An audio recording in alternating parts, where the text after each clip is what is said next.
Welcome students. Let us take the topic quantum numbers in the unit atomic structure. तो बच्चे each atomic orbital in an atom is designated by the set of three quantum number जिनके नाम है principal quantum number, उसका symbol n है small, एजीम्यूथुअल quantum number का symbol l है, magnetic quantum number. तो कोई भी इलेक्ट्रॉन किसी एटम की ऑर्बिटल में उसको डेजिग्नेट करने के लिए ये तीन क्वांटम नंबर जो हैं वो डेजिग्नेट किए गए हैं। These quantum numbers also help to designate the electron present in an orbital, since an orbital can contain maximum of two electrons with opposite spins। बच्चे क्योंकि किसी ऑर्बिटल में दो इलेक्ट्रॉन आ सकते हैं मैक्सिमम, और उनका स्पिन अपोजिट होता है, मतलब एक क्लॉकवाइज एक anti clockwise. Therefore an additional quantum number ms या s जिसका सिंबल है और नाम है spin quantum number is introduced. तो बच्चे जी हो गए total 4 quantum number, principal, azimuthal, magnetic और स्पिन क्वांटम नंबर।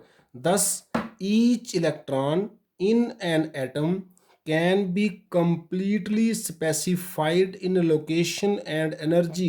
किसी इलेक्ट्रॉन की एटम के अराउंड कौन सी लोकेशन है, क्या उसकी एनर्जी है, उसको completely डिफाइन करने के लिए there is a set of 4 index numbers जिनको बोलते हैं क्वांटम नंबर्स, जिनके नाम आपको बता दिए गए हैं, प्रिंसिपल, एजीम्यूथल, मैग्नेटिक और spin quantum number. Let us discuss one by one in detail. तो फर्स्ट क्वांटम नंबर बच्चे क्या है, प्रिंसिपल क्वांटम नंबर, जिसका सिंबल क्या है n। दिस क्वांटम नंबर बच्चे determines the size and energy of the orbital. ये किसी ऑर्बिट का साइज कितना है, उसका एनर्जी क्या है, उसके बारे में बताएगा। It tells us about the shell और energy level in which the electron belongs.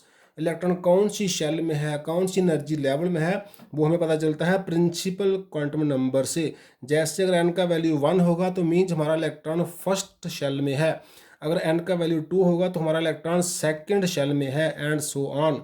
So it tells us of the shell और energy level to which the electron belongs.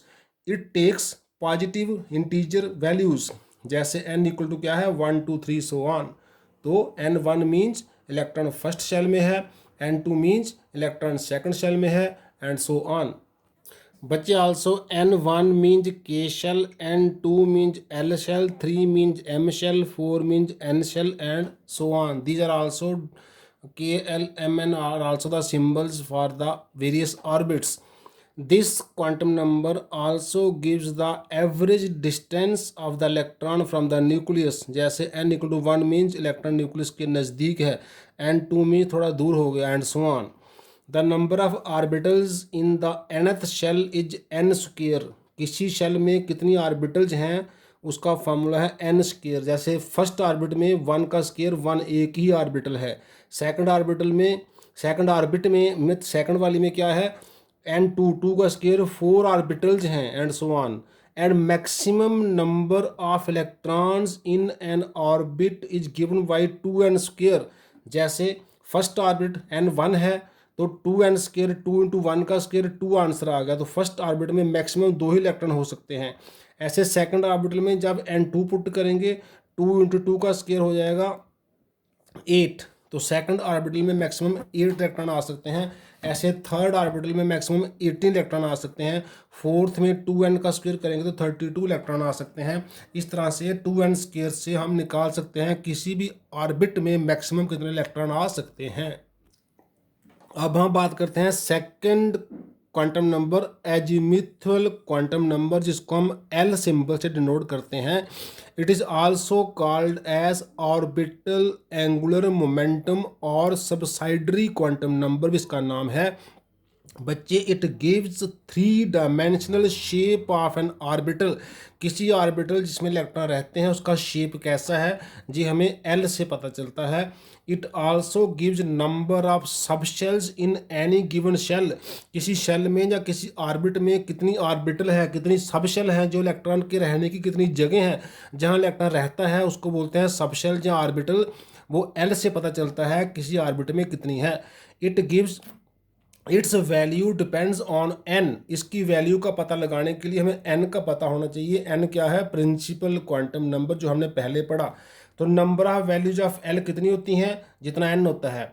These values start from zero and end at N minus one.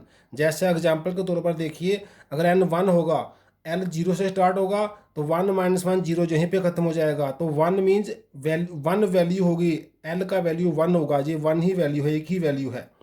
N to, L क्या होगा? Start zero से होगा और कहाँ तक जाएगा? Two minus one, N minus one, one तक जाएगा। तो एल की एक और एक दो वैल्यू, एक जीरो वैल्यू एक one value, total two values हो गई।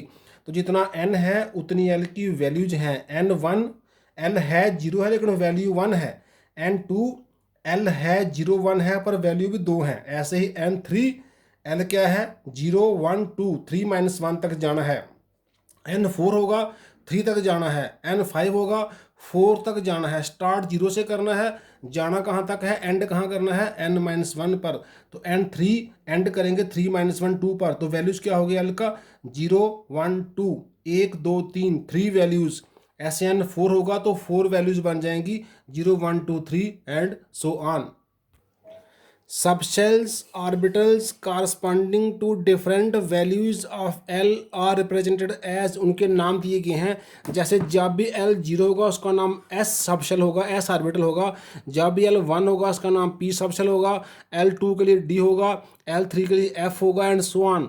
फॉर एग्जाम्पल N वन है तो L जीरो हमने पढ़ा तो इसका नाम है L zero means S orbital और N one means first shell का S ऑर्बिटल। ऐसे N two means second shell में एल जीरो होता है, एल वन भी होता है, क्योंकि टू के लिए जीरो से स्टार्ट हो गया, टू माइनस वन, वन तक जाना है। तो जब भी जीरो आएगा तो एस रहेगा, लेकिन एन टू है तो साथ में टू एस रहेगा। और एल वन क्या होता है? पी होता है। देयरफॉर ये टू पी होगा क्योंकि एन टू है। ऐसे थ्री के लिए जीरो वन टू होगा, जीरो के लिए एस रहेगा, वन के लिए पी रहेगा, टू के लिए डी रहेगा, लेकिन सबके साथ थ्री आएगा क्योंकि एन थ्री है। ऐसे फोर के लिए जीरो वन टू थ्री होगा, एस पी डी एफ आएगा, लेकिन सबके साथ फोर आएगा क्योंकि एन फोर है।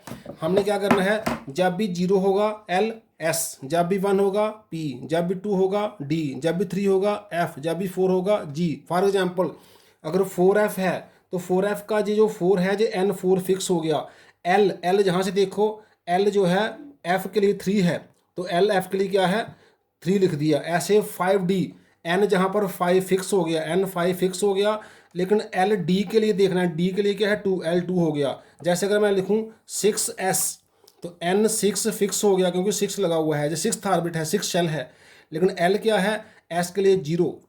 अगर मैं लिखूँ सिक्स पी तो एन तो सिक्स रहेगा, लेकिन एल क्या हो जाएगा? पी के लिए वन है। अगर मैं लिखूँ फाइव एफ तो फाइव एफ, एन क्या हो गया? एन फाइव फिक्स हो गया, एन फाइव जो है वो फिक्स हो गया, लेकिन एफ के लिए क्या है? एफ के लिए एल जो है वो थ्री है। तो एन वन में सिर्फ एस होता है, एन टू में एस भी होता है, पी भी होता है, एन थ्री में एस पी डी होता है, एन फोर में एस पी डी एफ होता है। ऐसे एक एक सबशेल जो है वो इंक्रीज करते जाता है जैसे जैसे एन का वैल्यू इंक्रीज करता है। एन वन एक ही शेल सबशेल, एन टू दो सबशेल एंड सो ऑन। अब हम देखते हैं थर्ड क्वांटम नंबर जिसका नाम क्या है? Magnetic quantum number. So magnetic quantum number जिसका सिंबल क्या है? एम और M L. It tells us about the spatial orientation of the orbital या सबशेल। हमारी ऑर्बिटल का ओरिएंटेशन क्या है, डायरेक्शन क्या है, इससे ये पता चलता है with respect to standard set of coordinates. जैसे एक्स एक्सिस है, वाई एक्सिस है, जेड एक्सिस है, किस डायरेक्शन में जो ऑर्बिटल है वो ओरिएंटेड है। As each orientation of an electron corresponds to an orbital, it tells us about the number of orbitals present in a subshell. किसी ऑर्बिटल में, किसी सबशेल में कितनी ऑर्बिटल्स एक्चुअली में प्रेजेंट है वो इससे पता चलता है।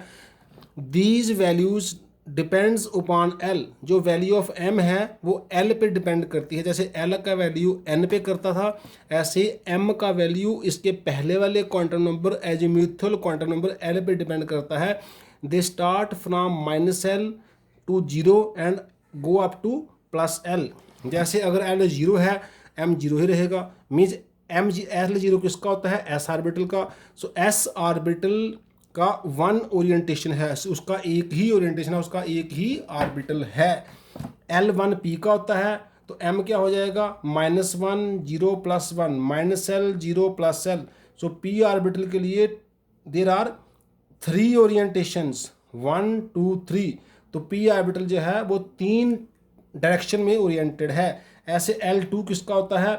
L2D का होता है, तो उसकी M की वैल्यू क्या हो जाएंगी? -L से +L, -2 -1 0 +1 +2 1 2 3 4 5 value, L0 1 value, L1 3 value, L2 5 value, ऐसे L3 7 वैल्यूज हो जाएगा। सो वैल्यूज ऑफ M कितनी होंगी? 12 + 1। तो this is all about magnetic quantum number. अब हम फोर्थ क्वांटम नंबर ले लेते हैं, जिसका नाम क्या है? Spin quantum number, symbol S और एम एस।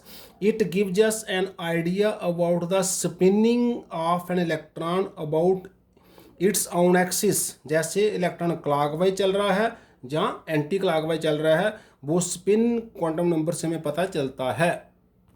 तो बच्चे, an electron besides charge and mass has also spin angular momentum commonly called spin. Electron spin भी करता है, जहाँ क्लॉकवाइज या एंटी क्लॉकवाइज, मीन्स उसका स्पिन एंगुलर मोमेंटम भी होता है, जिसको खाली हम स्पिन से ही प्रोनाउंस करते हैं। The spin angular momentum of the electron is constant and cannot be changed. The magnitude of spin angular momentum is given by the formula square root of s into s plus 1 into h upon 2 pi, where h क्या है? Planck's constant है। Spin angular momentum is a vector quantity and can have only two possibilities। जो एक vector quantity है, मतलब directional quantity है, और इसके दो ही पॉसिबिलिटी हैं, वैल्यूज हैं relative to chosen axis. These values are +1/2 clockwise spin के लिए और -1/2 एंटी क्लॉकवाइज स्पिन के लिए। These two spin states of the electron are normally represented by 2 arrows. जब एरो ऊपर को हो, स्पिन अप क्लॉकवाइज के लिए होता है, जिसकी वैल्यू 1/2 है, और जब एरो डाउन को हो, स्पिन डाउन के लिए होता है, जिसका एंटी क्लॉकवाइज है। मीन्स ऐसे लिखा हो तो इलेक्ट्रॉन का क्लॉकवाइज वाला है, ऐसे लिखा हो तो इलेक्ट्रॉन एंटी क्लॉकवाइज वाला है। इसका वैल्यू +1/2 दिया गया है जनरली, और इसका -1/2 दिया गया है generally. So an orbital cannot hold more than 2 electrons, and these 2 electrons have opposite spins, that is clockwise and anti-clockwise। सो ये जो 4 क्वांटम नंबर हैं, प्रिंसिपल, एजीम्यूथल, मैग्नेटिक और स्पिन, इनकी हेल्प से हम किसी भी इलेक्ट्रॉन की एनर्जी और पोजीशन जो है, उसकी लोकेशन जो है, वो किसी एटम के अराउंड कहाँ पर है, कौन सी ऑर्बिट में है, कौन सी ऑर्बिटल में है, कौन सी सबशेल में है, क्लॉकवाइज है, एंटी क्लॉकवाइज है, जी हम बता सकते हैं। तो बच्चे, आज के लिए इतना ही। थैंक्स।